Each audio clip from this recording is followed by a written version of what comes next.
Da farko dai muna godiya ga Allah subhanahu wata'ala mai kowa mai komai da ya kawo mu wannan rana ta yau Alhamis, jajiberin da za a yanke hukunci na shari'a da ake wadda Abba Kabir Yusuf ya kai gwamnan jihar Kano zaɓaɓɓe Dr. Nasiru Yusuf Gawuna, wanda ya kai mu appeal ya faɗi, ya sake ɗaukakawa zuwa kotun Allah ya isa, wanda gobe idan Allah ya kai mu za a yanke hukunci.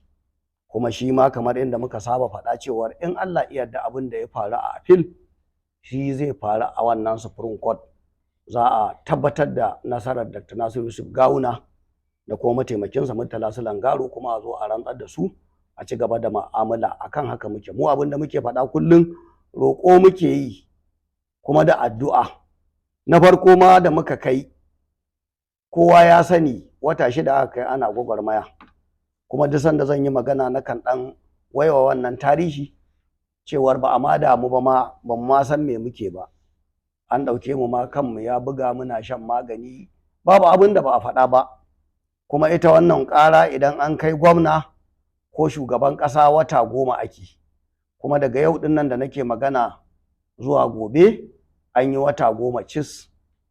Abba, wanda Allah ya sa ya zama gwamnan Kano bisa kuskure, wanda aka tabbatar da kuskuren a kotun farko, aka ce Gawuna ne ya ci zaɓe, aka sake tabbatar da shi a kotu ta biyu wadda ake cewa appeal court a Abuja, wadda aka tabbatar da cewar wannan zaɓe da ya ci da wannan ƙuri'a 36,000 ta tabbata.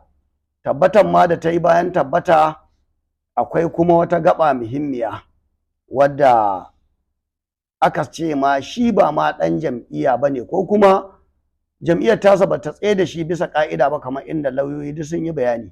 Abin da ake da buƙata shine in ma za ka zama jam'iyya ta tsaye da kai, to ya zama cewar ka bi ƙa'ida, ka zama cewar ka saka takardunka na makaranta, ka yi duk abubuwan da suka kamata da sauran abubuwa duk gaba ɗaya ka bibiye su, ka tabbatar cewa wannan abu gaske ne, kai ɗan secondary school ne, ka cika ƙa'ida ka zama ɗan takara, jam'iyya ta tsaye da kai. Kuma ita jam'iyyar nan kafin a yi primary election akwai ƙa'idoji na hukumar zaɓe, wanda kafin a yi wannan primary election wata 30 kowace jam'iyya ta ƙasa za ta kai sunayen membobinta, ba tare da sanin wa za a kawo ɗan takara ba.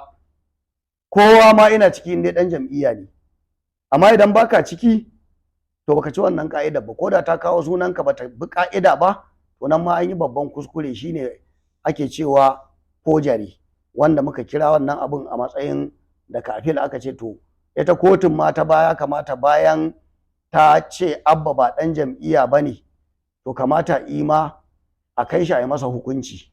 To wannan abin ne muka yi cross appeal, muka tafi Supreme Court. Idan Allah ya taimake mu a wayannan gaɓoɓi guda 2 zuwa 3, na farko ƙuri'ar sata da aka zo aka cire guda 165, Gawuna ya ci zaɓe a matsayin zaɓaɓɓen gwamnan jihar Kano da ƙuri'a 36,000. Na biyu, aka sake tabbatar da cewar sashi na 177 na kundin tsarin mulki, cewar shi bai ma bi ƙa'ida ma ta zama halattaccen ma ɗan takara ba. Ƙuri'ar tasa a matsayin 0 take, ba shi da ƙuri'a ko ɗaya. Amma dai tunda ya zama bisa ƙaddara kuma an tabbatar, to kaga wannan wani abu ne mai kyau. Na uku, za a iya cewar tunda ya yi babban wannan kuskure, in sun ga dama wayannan alƙalai za su iya cewar to shi a ma hukunta shi, a ɗaure shi ko shekara 1 ko wata 6, ruwan alƙali ne ya faɗa, kuma a bada wata tara, ko kuma a ce dubiyin an haɗa, ko kuma a ce babu tara, ko kuma a ce tara. Ya danganta da abin da su masu manya-manyan alƙalai za su yi na Supreme Court.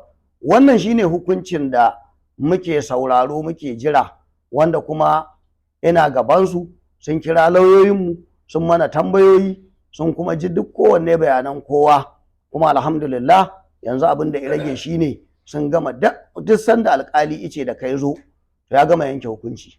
Kuma duk wanda ya sani alƙalan nan na farko guda 3 su ne wanda suka yi hukuncin nan ma da suka yi, su ne suka tabbatar da cewar an saci ƙuri'a, kuma yanzu an tabbatar da ita an ɗebe, kuma ga Gawuna ya ci. a ƙarshe kafin a bayyana wannan watan hukunci sun taya tunzura al'umma, sun fito suna zage-zage da cin mutunci, za a yi kone-kone, za a kashe wani, suka zagi alƙalai. A ƙarshe ɗaya daga cikin alƙalai a hukuncinsa ya ce ita kanta ƙungiyar Kwankwasiyya da Kwankwasiyya NNPP ɗin da ta tsaye da ɗan takara da su da jagororinsu 'yan ta'adda ne. Ba Musa Ilyasu Kwankwasa ne ya faɗa ba, hukunci ne. Saboda haka kaga wannan ita ce gabar da take da su, wanda ba su da zaman lafiya, wanda suke tada hankali, wanda irin waɗannan abubuwa suka yi lokacin zaɓe. Aka zo bayan sun saci ƙuri'an nan wadda aka gano, suka zo suka rika tashin mutane, ana doke-doke, ana zuba ƙuri'a, ana dabanci, ana abubuwa marasa daɗi. To Allah mun gode maka, muka yi nasara a wannan kotu, aka je appeal aka sake nasara, kuma da izinin Allah gobe ma mu dai ba mu karaya ba, za a tabbatar da Gawuna a matsayin gwamna da mataimakinsa, kuma a zo a rantsar da su a ci gaba da al'amura. Kuma duk wanda ya bibiya yau watan mu 10, shi yayi wata 7 daga ran da aka rantsar da shi muka fara wannan zanga-zanga, wadda ita ma na yi tini duk sanda zan yi program. Muka fara zuwa hukumar zaɓe da shugaban jam'iyya da dattawan jam'iyya, har ma Kwankwasa ya ce tuni gwamnatin mu ta fita lalatacciya ce mai zanga-zanga. Allah baya kuskure, Allah ya taimake mu. Kwankwaso ba su aune ba, sun raina shari'a. Da aka kwace wannan kujera ta sata da suka yi, mu muka ci zaben mu. Hankali ya tashi, ya zo filin kofar na isa da shi da Abba suka shirya zanga-zanga da fitina kala-kala, aka shirya yin addu'o'i.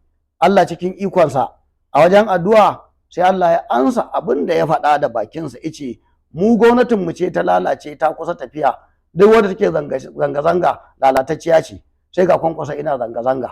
To kaga sai muka gode ya Allah, shi ma gwamnatinsa ta lalace domin gashi yayi zanga-zanga. A wannan guri na kalli bidiyo din, naga inda tsarin yake. Malami ne yi raka'a 2, bayan yayi raka'a 2 yake huduban nan da yake yi, na tuna da wannan bidiyo. Ya kalle su yace barayin gwamnati. Sai ce to wannan malami me yake nufi? Duk dai waɗanda suke wannan guri, Kwankwasa dama shine uban gwamnatin, Abba ne da gwamnati, yace barayin gwamnati. Kawai sai kyamara sai ta nuna su. Sai ya sake cewa barayin ƙuri'a. Kaga da kansu yake, tunda an tabbatar an yi hukunci su ne barayin ƙuri'a. Sai kyamara ta sake haska su har da Kwankwaso. A ƙarshe bayan dai ya gama abin da ya gama faɗa, cewa za a yi musu ƙwace, za a yi kaza, za a yi kaza. Nan kuma ga zalunci sun yi, gashi ya tabbata an tantance su suka yi zalunci, su suka saci ƙuri'a, mu muka ci, aka zuba mana ba daidai ba. Sai ya ce a ɗaga hannu sama.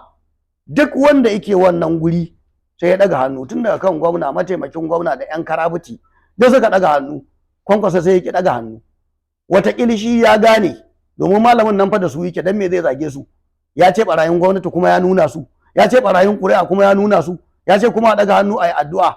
Wannan bidiyo abin da ya nuna kenan, mun gode Allah. Fasar da kuka bashi da kenan wata. Ba abin da ya kamata kenan, domin ai ba ni nayi ba, mu korafi muka kai.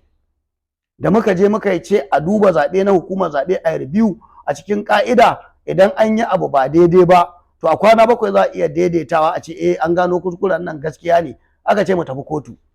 Shine dalilin tafiyar mu kotu. Muka je kotu, kuma Allah ya taimake mu, aka je aka tabbatar. So duk abin da kotu ta tabbatar, ta ce gashi abin nan an yi, an ba da hukunci. Yanzu ni da ba a tabbatar da Gawuna a matsayin gwamnan jihar Kano ba, ban isa in kira in ce halattaccen zababben gwamnan jihar Kano ba. Ku 'yan jarida ba za ku saka wannan firar ba. Sai dai a irin social media, tunda yanzu kowa ya zama ɗan jarida, za ka fito kai zagi, kai ashar, kai gobe ka ce za ka kashe wane, za ka daki wane, in an kwace mana za a yi kaza, za a yi waye. To Allah cikin ikonsa duk in ka fito kana irin wannan, waye zai ji tsoro?